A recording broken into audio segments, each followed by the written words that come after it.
Deux petits groupes de jeunes en Ouganda ont bravé mardi une interdiction de manifester malgré de nombreux barrages de la police anti-émeute massivement déployés dans la capitale Kampala et l'arrestation de plusieurs figures du mouvement.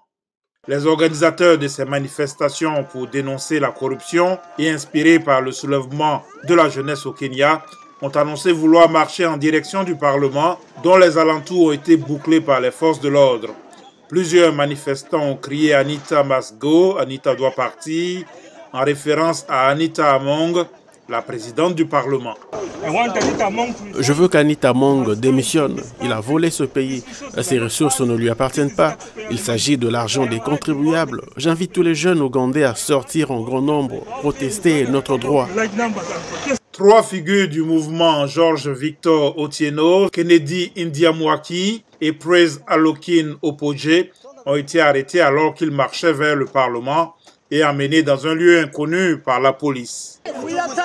Nous en avons assez de la corruption. Anita devrait démissionner. Nous sommes fatigués. Pas de médicaments dans les hôpitaux, des routes en mauvais état. Kampala est la capitale des nids de poules. Mauvaise route, c'est à cause de la corruption.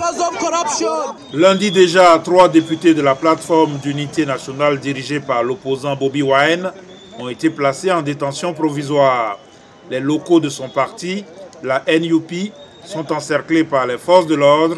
Le président Yoweri Museveni, qui dirige l'Ouganda d'une main de fer depuis 1986, avait lancé une mise en garde samedi et prévenu les manifestants qu'il jouait avec le feu.